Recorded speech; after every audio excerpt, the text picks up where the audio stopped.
రమణ గారు నమస్తే అండి. నమస్తే అండి. సార్, సౌత్ ఇండియాలో చాలా కోచింగ్ సెంటర్ కనిపిస్తుంటాయి. పర్టికులర్ హైదరాబాద్ అమీర్పేటలో తీసుకుంటే పుట్టగొడుగుల్లాగా కనిపిస్తుంటాయి.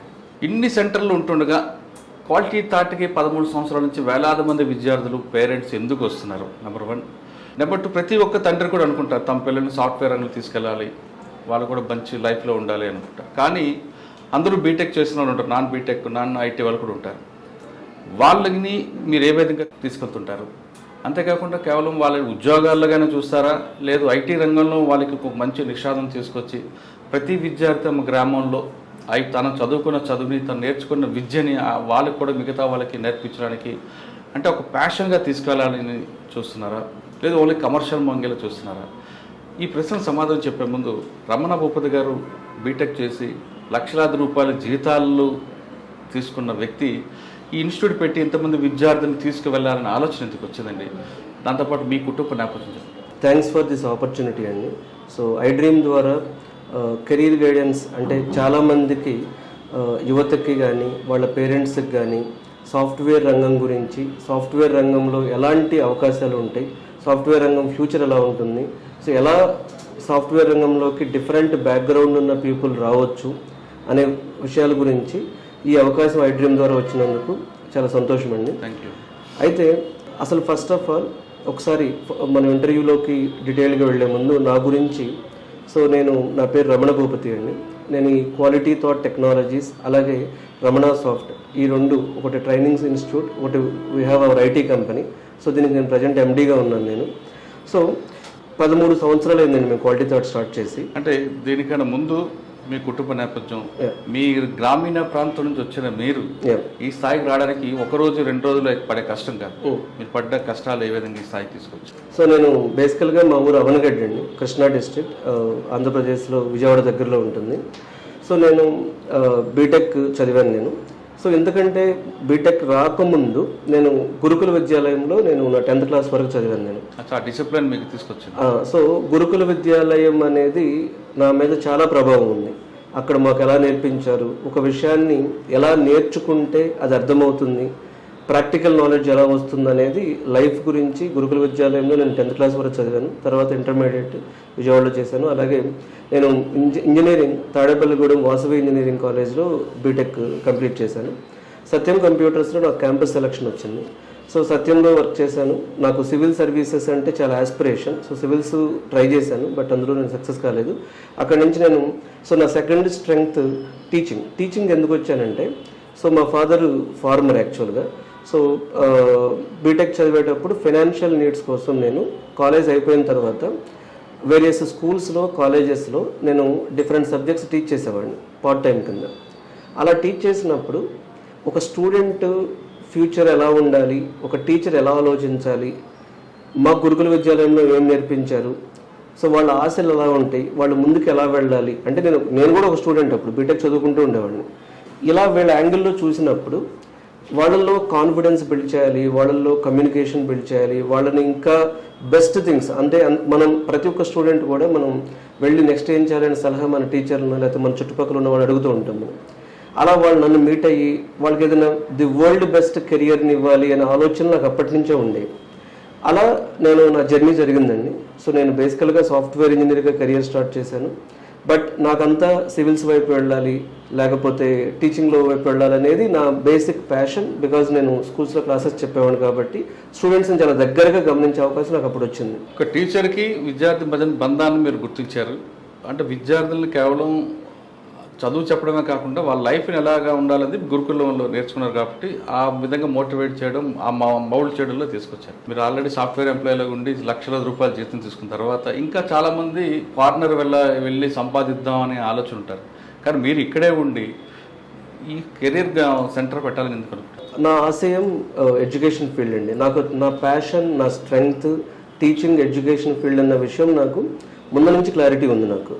అయితే వేరే ఎడ్యుకేషన్ ఫీల్డ్లో కాకుండా సాఫ్ట్వేర్ ఎడ్యుకేషన్లో చాలా గ్యాప్ ఉందన్న విషయాన్ని నేను ఐటీలో వర్క్ చేస్తున్నప్పుడు, నేను ఎసెంచర్లో ప్రాజెక్ట్ మేనేజర్గా వర్క్ చేశాను. నేను చేస్తున్నప్పుడు మేము చాలామంది ఇంటర్వ్యూస్ చూసుకునేవాళ్ళు. వాళ్ళు ఇప్పుడు ఇంటర్వ్యూ అంటే ఆంధ్ర తెలంగాణ నుంచి వచ్చేవాళ్ళు, వేరే స్టేట్స్ నుంచి వచ్చేవాళ్ళు. వాళ్ళ ఇంటర్వ్యూ నేను చూసినప్పుడు వాళ్ళకి సబ్జెక్ట్ ఉంది, బట్ ఎక్కడో వాళ్ళకు కాన్ఫిడెన్సో లేకపోతే కెరీర్ గైడెన్సో లేకపోతే ల్యాక్ ఆఫ్ స్కిల్స్ అనేది ఎక్కువగా అనిపించేది నాకు.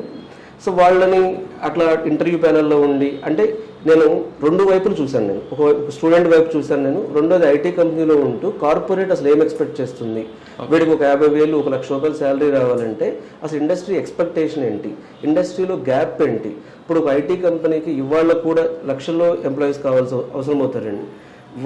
వాళ్ళ నీడ్స్ని ఎందుకు ఇంతమంది యూనివర్సిటీస్ నుంచి కాలేజెస్ నుంచి వస్తున్న డిగ్రీ వాళ్ళు బీటెక్ వాళ్ళు ఫిల్ చేయలేకపోతున్న విషయాన్ని, ఆ గ్యాప్ నేను గమనించిన తర్వాత సో వాళ్ళ కోసం ఏదో ఒకటి చేయాలి, ఈ గ్యాప్ ఫుల్ఫిల్ చేయాలి. ఈ గ్యాప్ ఫుల్ఫిల్ చేస్తే ఇటు ఐటీ ఇండస్ట్రీకి ఉపయోగం, అలాగే ఇలా చాలామంది రూరల్ యూత్ కానీ ఇంగ్లీష్ లేకో కెరీర్ గైడెన్స్ లేకో టెక్నికల్ స్కిల్స్ లేకో ఏది నేర్చుకోవాలో తెలియక ప్రాజెక్ట్స్ ఎక్కడ చేయాలో తెలియక ఇలాంటి గ్యాప్ని గమనించి వీళ్ళిద్దరికి ఉపయోగపడే విధంగా at the same time so నేను కార్పొరేట్లో వర్క్ చేశాను కాబట్టి సో ఒక ఇండియన్ ఎడ్టెక్ కంపెనీ అంటే ఒక సాఫ్ట్వేర్ ట్రైనింగ్లో క్వాలిటీ థాట్ అనే బ్రాండ్ సో ఒక ఇండియన్ ఎడ్టెక్ కంపెనీగా వరల్డ్ వైడ్ వెళ్ళాలి అనే ఆలోచన ఉండేది. అంటే మూడు అంశాలు నేను పరిశీలనలో తీసుకున్నానండి. ఒకటి, అసలు ఐటీ ఇండస్ట్రీలో ఉంటూ మేము ఇంటర్వ్యూస్కి వచ్చినప్పుడు వాళ్ళలో స్కిల్స్ ఎందుకు వాళ్ళు రిజెక్ట్ అవుతున్నారు ఇంటర్వ్యూస్లో.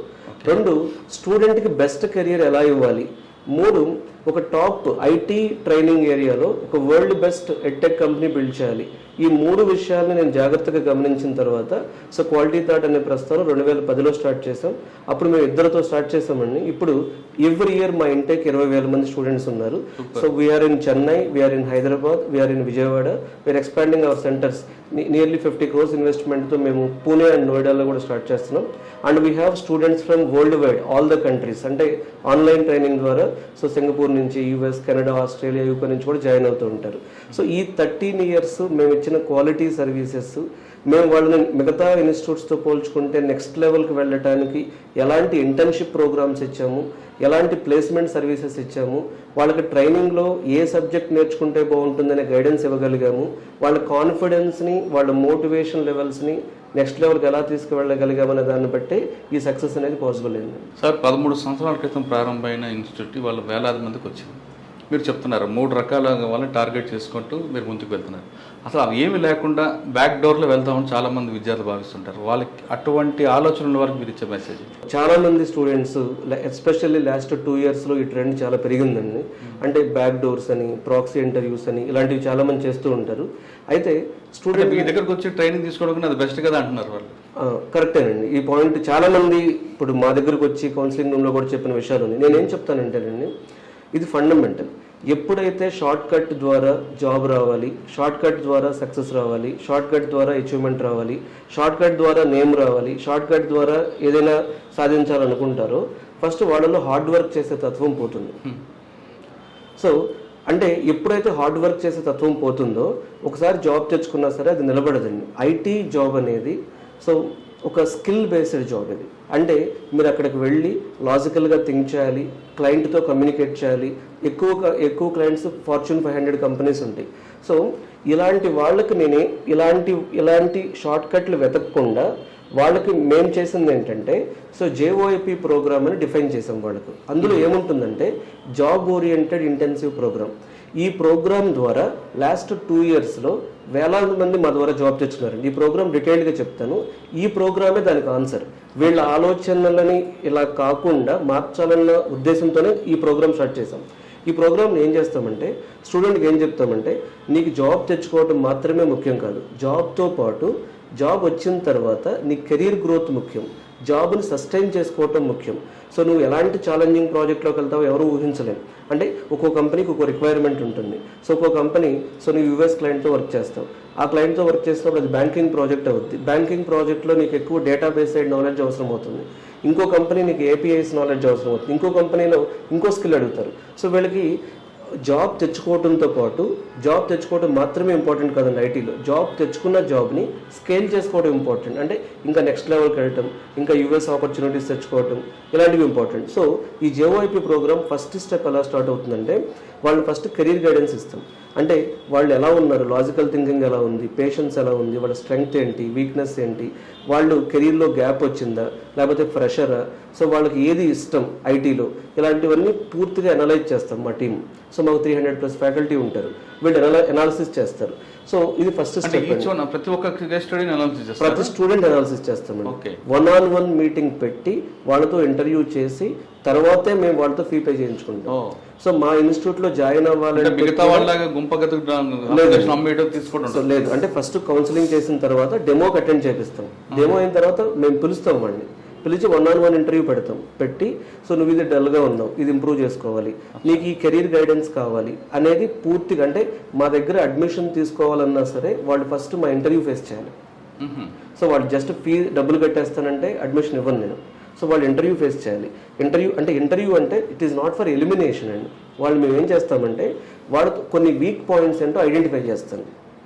సో వీక్ పాయింట్స్ ఐడెంటిఫై చేస్తాను. ఇది నీకు ఇంగ్లీష్ లేదు, నీకు ఇంత గ్యాప్ వచ్చింది కాబట్టి నువ్వు వెళ్ళాలనుకున్న సబ్జెక్టు కరెక్ట్ కాదు. సో నువ్వు ఒక్కో మెట్టు ఎక్కితే బెటర్, ఫస్ట్ ఈ సబ్జెక్ట్కి వెళ్ళు. అంటే నువ్వు ఫస్ట్ జావా డెవలపర్గా వెళ్ళాలనుకున్నావు, లేదు సాఫ్ట్వేర్ టెస్టింగ్లోకి వెళ్ళు, ఇక్కడ జాబ్ తెచ్చుకుని తర్వాత జావా డెవలపర్ అవ్వు. లేదు నువ్వు ఫర్ ఎగ్జాంపుల్ నీ ప్రొఫైల్ చాలా బాగుంది, నువ్వు డైరెక్ట్గా క్లౌడ్ సైడ్ వెళితే క్లౌడ్ డెవాప్స్ ఇంజనీర్గా కానీ, క్లౌడ్ డేటా ఇంజనీర్గా కానీ, డేటా సైంటిస్ట్గా కానీ నీకు బాగుంటుంది. సో ఇలా ఎందుకంటే సో వీళ్ళల్లో ఎలాంటి ఎన్విరాన్మెంట్ ఉందంటే, ఒకటి సోషల్ ప్రెజర్ వలన త్వరగా జాబ్ రావాలని మీరు అన్నట్లు, 2 కాలేజెస్ కూడా వీళ్ళని ఫండమెంటల్ స్ట్రాంగ్ లేకుండా, ఏఐ డేటా సైన్స్ కాలేజ్ ఇది, ఏఐ కాలేజ్ ఇది, బేసిక్ వాడి ప్రోగ్రామింగ్ ఎంత వచ్చనే వ్యాలిడేషన్ లేదు వాడు. సో వాడి ఐటీ ఫండమెంటల్స్ లేకుండా చాలా పైకి ఎక్కించేలాగా వాళ్ళ ఎన్విరాన్మెంట్ క్రియేట్ అయింది. సో ఇలాంటి సోషల్ ప్రెజర్లో నుంచి వస్తారు కాబట్టి వాళ్ళు కెరీర్ గైడెన్స్ ఇచ్చి ఫస్ట్ స్టెప్ అండి అది. సో కెరీర్ గైడెన్స్ అయిపోయిన తర్వాత వాళ్ళకి వాళ్ళు ఎంచుకున్న సబ్జెక్ట్లో, అంటే మన దగ్గర చాలా స్ట్రీమ్స్ ఉంటాయి. ఇప్పుడు ఫుల్ స్టాక్ డెవలపర్ అనేది ఒక stream, data analyst, data scientist, data engineering అనేది కంప్లీట్ డేటాబేస్ సైడ్ స్ట్రీమ్, అది డేటా సైన్స్ సైడ్ స్ట్రీమ్ అది. 3rd వన్ వచ్చేటప్పటికి software test engineer, automation test engineers అని టెస్టింగ్ అనే ఒక స్ట్రీమ్ ఉంటుంది. అలా కాకుండా we have training for project managers, scrum master, senior people in the industry also we have separate training. ఇలా మా దగ్గర మల్టిపుల్ స్ట్రీమ్స్ ఉంటాయండి. సో వాళ్ళు ఏ స్ట్రీమ్కి బెటరు అనేది ఫస్ట్ క్లాసిఫై చేస్తాం. క్లాసిఫై చేసిన తర్వాత సెకండ్ స్ట్రీమ్లో వాళ్ళకి ఫుల్ డే ట్రైనింగ్ స్టార్ట్ అవుతుంది. ఇప్పుడు మా దగ్గర ట్రైనర్స్ అంతా రియల్ టైమ్ ఎక్స్పర్ట్స్ అండి. అంటే మాకే ఐటీ కంపెనీ ఉండటం వలన మా ఐటీ కంపెనీలో ప్రాజెక్ట్స్ మా స్టూడెంట్స్ చేసే అవకాశం దొరికింది. అంటే ఇండస్ట్రీ కనెక్ట్ కోసం, ఇండస్ట్రీ ఎక్స్పీరియన్స్ కోసం, రియల్ టైమ్ ఎన్విరాన్మెంట్ కోసం, రియల్ టైమ్ ప్రాజెక్టులు చేయడానికి వీళ్ళు ఎక్కడికి వెళ్ళాల్సిన అవసరం లేదు. So because we have a nearly 500 people IT company. So ఆ ఐటీ కంపెనీలో ప్రాజెక్ట్స్ చేస్తూ ట్రైనింగ్ ఇస్తారు వీళ్ళకి. సో ఆ రియల్ టైమ్ ఎక్స్పోజర్లో ఫుల్ డే ట్రైనింగ్ ఉంటుంది. వేరే ఇన్స్టిట్యూట్స్ లాగా లేకపోతే 1.5 hour 3 hour ట్రైనింగ్ ప్రోగ్రామ్స్ కదండి. మా దగ్గర అడ్మిషన్ తీసుకోవాలంటే ఫుల్ డే ట్రైనింగ్, అంటే 8 hours వాడు ట్రైనింగ్ తీసుకుంటేనే అడ్మిషన్ ఇస్తాం. తర్వాత సో ఈ ట్రైనింగ్ అయిపోయిన తర్వాత మేము ఎప్పటికప్పుడు వాళ్ళకి అసెస్మెంట్స్ కానీ లేకపోతే ఇంటర్వ్యూస్ కానీ, ఎప్పటికప్పుడు మాక్ ఇంటర్వ్యూస్, అసెస్మెంట్స్, వీళ్ళ ఫీడ్బ్యాక్ని మాతో నియర్లీ 100+ ఐటీ కంపెనీస్ టైప్లో ఉన్నాయి. అంటే మాది ఒక బ్యాచ్ స్టార్ట్ అయితే ఆ బ్యాచ్లో నుంచి మెరిట్స్ కావాలని చెప్పి వాళ్ళు అడుగుతూ ఉంటారు. సో వీళ్ళకి ఆ ఫీడ్బ్యాక్ పంపిస్తాం.